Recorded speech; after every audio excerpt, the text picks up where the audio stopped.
Leo, November 2017. And my news are predominantly very good news, guys. I'm going to go through them.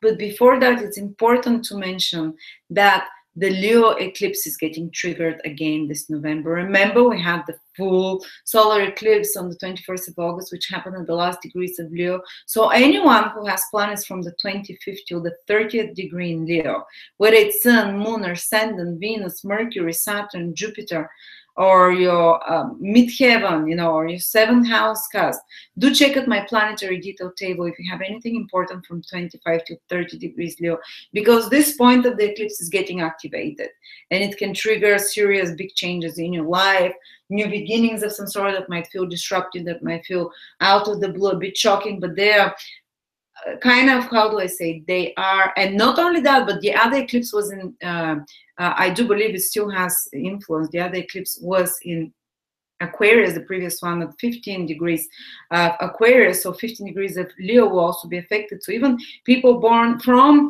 the, you know, from around 10 degrees in Leo till 20 degrees Leo can also feel it. So Leos are more susceptible to the triggers of those past eclipses that happen in August, because the Sun and Venus are activating those degrees in November, towards the end of November.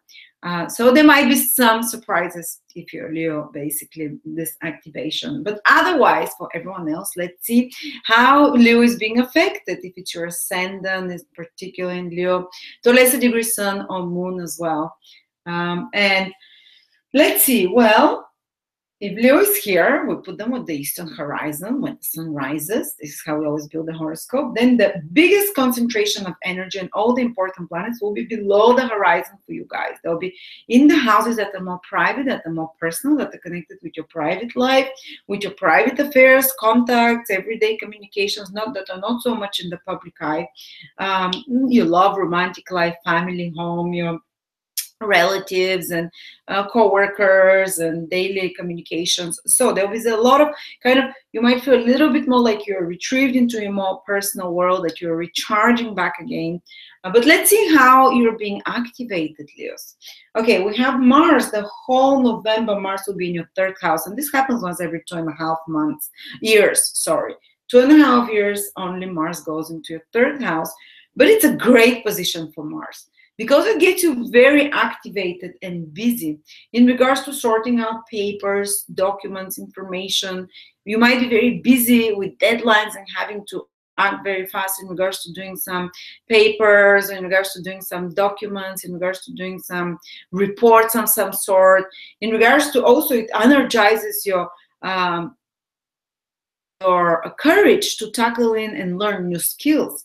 Mars in the third house is a fantastic time to start learning something that you've been afraid for a long time to learn. It might be a language, it might be how to, it always brings in kind of incentive and drive, and someone can trigger you into, and it might be because something irritates you. It might be because your website sucks and people can't find your merchandise easy. And because of that, you kind of, oh, that's it, I'm gonna learn how to do WordPress so I can make it more easy and let me fix something there, you know. Mars is that. Or it might be someone that says, oh, you're not, what do I say, someone might tell you, someone way you might see that they have better skill than you, because third house is about skills and learning new things, and skills that help you be more successful in life, and skills that make you create self-wealth. So third house is one of the houses connected to skills that develop that bring to us money eventually. So some competitor, for example, Mars is competitive, some kind of situation can trigger you to want to develop better skills, or some competitive in a spirit or desire to prove yourself, to break through, to be more, you know, on top of things like Mars wants to be, and more drive can push you to learn new skills, or push you to kind of be a lot of your skills. So for example, some of you might be very busy as I said, writing, speaking, communicating. Some of you might be having like loads of emails they have to go through. And just be careful, because people might irritate you more through words. Communications, your everyday communications get energized. So more people will be calling you, more emails are received, more everyday daily information, more colleagues come to talk to you and things like that. It's energized, but at the same time, they can be pressing, because Mars is a planet that has a sting. It's sharp at the end. You know, Mars is a planet that is not afraid to say certain things that can push the wrong buttons for you somehow. So try not to enter into verbal fights, because you'll be very fast to respond. Third house is your communication. You get an angry email and you'll be like, I'm going to answer to them. But remember, Mars is in your third house, which can indicate that you're actually more reactive when it comes to communication than other times. And it might be necessary to get a lot of mental and menial tasks done, and a lot of hand tasks done, and a lot of mental tasks done. But just the more negative side is that you might have some fights with neighbors, with siblings, with coworkers, people in your everyday environment. It becomes more competitive. But overall, it's very good time to get a lot of work, mental work done. Your mind might be quite busy, not stopping all the time. And you might be having a lot of short travels. For example, third house is traveling, and short travels that are to and fro for a few days here and there, or even just a few hours here and there. More mobility, though. Mars transiting the third house gives more mobility. You might be driving your car more than other times. Maybe walking more as well. It might be a good time to do something proactive in a small group environment. Third house is small groups, so like a business group, say 4 or 5 people working together, 2 or 3 people, or doing something together with your neighbors in your local community, something physical, active, or following some goal together, because Mars is about being proactive on something, putting energy in something. That's a great time to collaborate. But even though you might not be in the most collaborative state, usually, because Mars, someone has to lead to. You can take the lead in such small group environments, or some kind of more actions, and you'll be able to get things faster done if you collaborate with small group environments as well. And there can be expediting or fast forwarding of matters connected to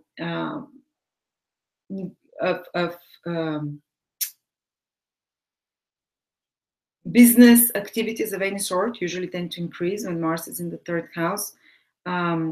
Commercial activities of any sort tend to increase. And if you're in marketing, in advertising, in anything to do with writing, speaking, communicating, using the media, third house, using reports, making presentations of any sort.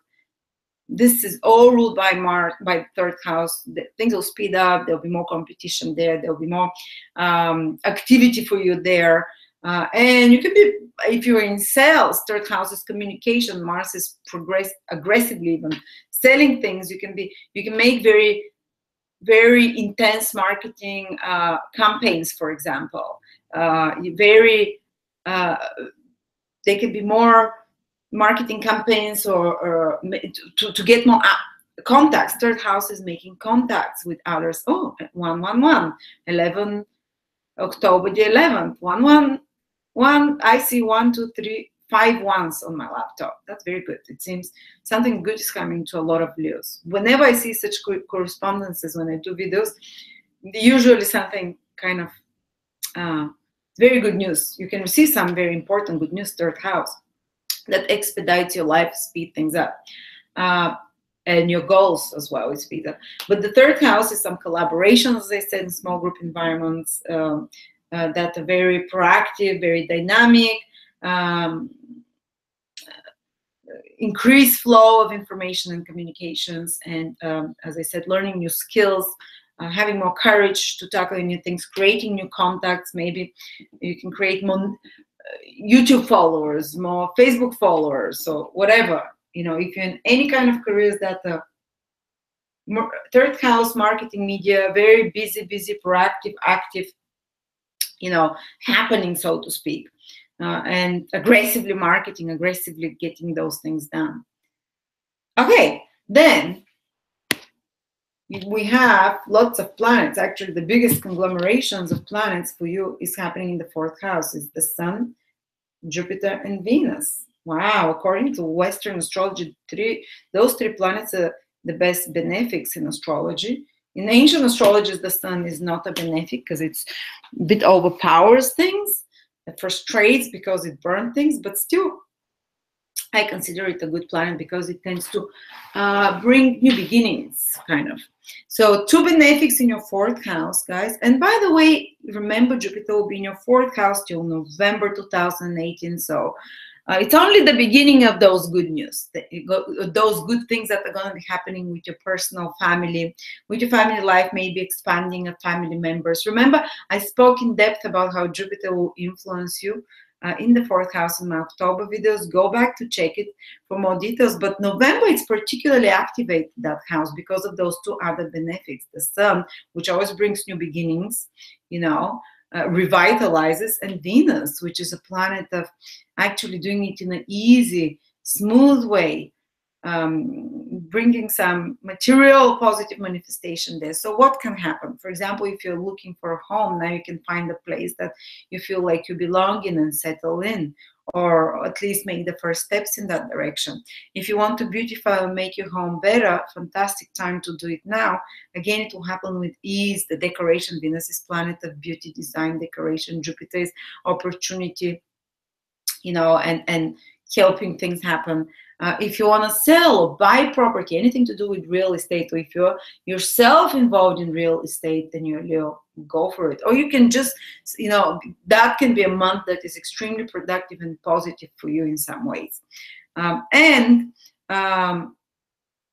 If you have some family reunion, for example, both Jupiter and Venus are very relaxed planets, making you feel good and relaxed in environment with family, or it can be just like a blissful time to spend time with family, very pleasant, enjoyable experiences. You receive support and help from family. Personally, I'll be on holiday, my first holiday in a year, and how long that is away from home. I'll be in Hawaii.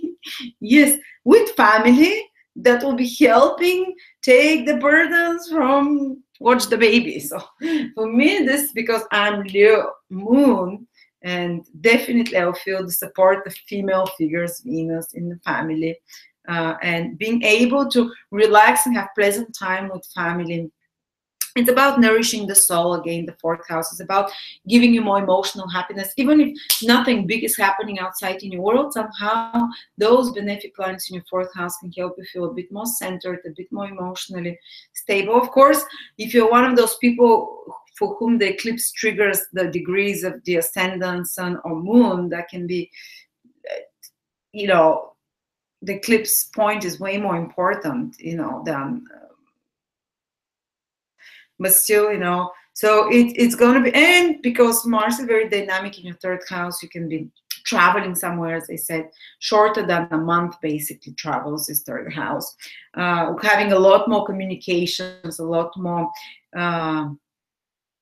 conversations, being more physically active, like walking and moving more. At the same time, feeling emotionally more relaxed, and something good happening to family or home, or matters of property, or matters connected to emotional happiness.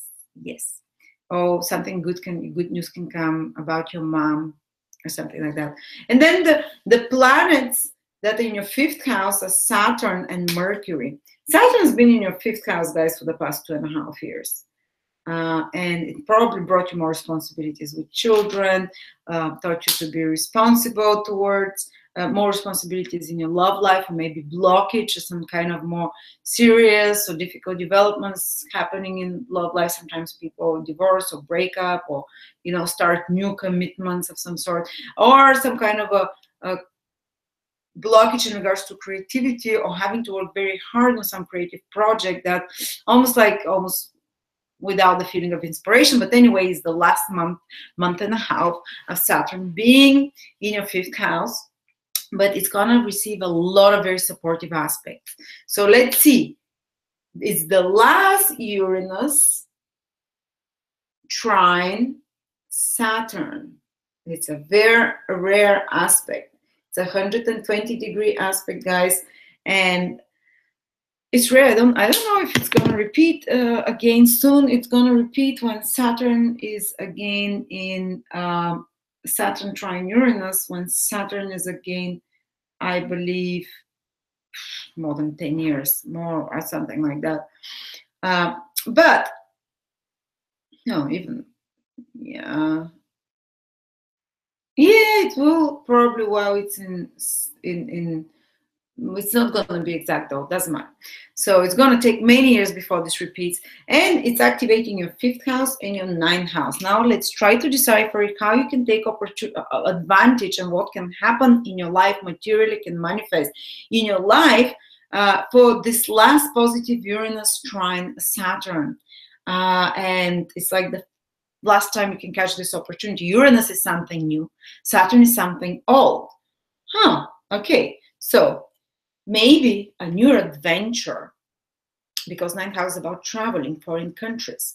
A new travel somehow can revive some kind of a more cold heart with Saturn in the 5th house, can revive an old romantic experience or old feelings of romance and love within you, because it's building something new in a positive way on something old. So 5th house is your romantic life, how connected, how emotionally in love you feel with your partner, for example. And Uranus is in the 9th house is some new adventure, you can discover something new that rekindles your love, that rekindles your passion in a romantic relationship.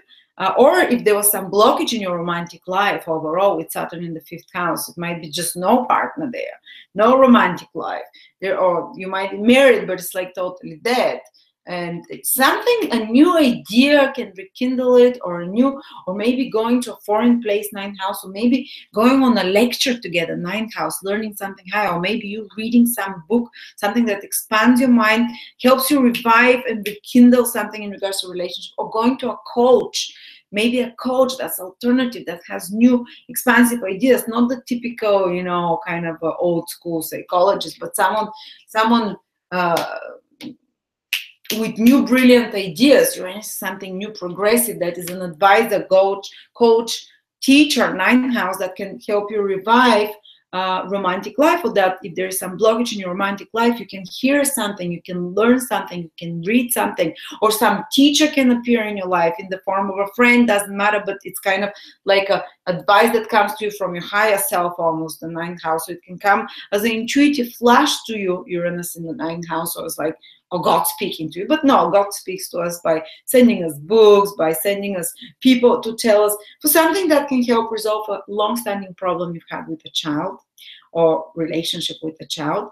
Some advice comes to you, new advice that can revive an old romantic relationship or a broken heart of some sort, Saturn in the 5th house, or that revives 5th house is about your self-esteem. So something might have rained on your self-esteem and your self-expression that's been blocked, that has been making you feel unaccepted or unloved or undeserving or not good enough. Your 5th house is your self-expression. Something has been blocking yourself. If something has been blocking your self-expression, some kind of a new belief system and some kind of a new higher knowledge or inspiration, so to speak, that comes to you, can help you integrate that old pain in regards to your broken heart, in regards to self-esteem, and move forward, so to speak. Or you can build upon old hobbies. 8th house, 5th house is passion, something that you're passionate about, something that maybe lost a little bit its appeal to you, Saturn being there, kind of making it less passionate. So some old, Saturn, something old, from the past. So some old passion of yours, hobby, creative hobby, or something that you really love doing, something that made you really feel alive, but it's been gone now, and you rediscover, you get such creative hobby or passion of yours, and something can come new that revives it in a way that creates some kind of an old hobby that you've had or passion of yours. You can channel it in such an inspirational way, the ninth house, that it can give a new purpose to your life, ninth house. Or you already find the purpose of your life and the direction of your life, the ninth house, we learn something new, you already find it. There is a breakthrough in your understanding about the world and your position in it and your future about it. And because of that, it immediately affects and create some healing or help in regards to your self-expression, in regards to your love life, in regards to your creative ideas, romantic experiences as well. It can play out in so many ways. Or maybe some teacher or some foreigner, ninth house, or some foreign trip that you do can, for some people, it might be that it's something else. Ninth house is foreign countries, fifth house is children, that their child is able to get papers for a foreign country, or to get accepted to university, or that you get accepted in university, ninth house, high education, or that you decide to pre-qualify something new. Ninth house is your qualifications, pre-qualify, and which kind of helps resolve your self-esteem, or because of that, or maybe a lover can help you find a new direction in your life in regards to your future, in regards to your qualifications. Fifth house is your students as well. Ninth house is your teachers. So there's a good connection between students and teachers and any activities connected to such things. Fifth house is having fun. Ninth house is traveling to faraway places and finding meaning in that traveling. So you can traveling somewhere can allow you to start having fun again. And Saturn there is some blockage, so helping resolve some blockage. Or maybe something connected to professionally to your children. Fifth house is children. Saturn is something professional, career. That that opportunities for studies of your children, or higher education allows for some professional realization to your children, or some older person can help you gain new insights and purpose and goals in your life, the ninth house. Or if you're battling for a custody of a child, fifth house children, ninth house court, or judges, there might be like a new judge that comes or whatever that kind of brings a new whiff of hope in regards to solving such matters. Or if you're fighting in court for some creative, creative rights or something like that, there might be some new developments that make things easier and better for you. Anyway, there's multiple possibilities how this can play out. I just try to say a few of, and the most common is like go have fun, or mostly like go travel a little bit or explore. You find some new belief system that revives, so that helps you solve some matter connected to love, some matter connected to your children. Or if you go traveling, can help you somehow with love relationship, or can help you reconnect on an emotional level, or it can help you reestablish your self-esteem somehow, or revive old hobbies that bring new meaning in your life. Thank you so much, guys.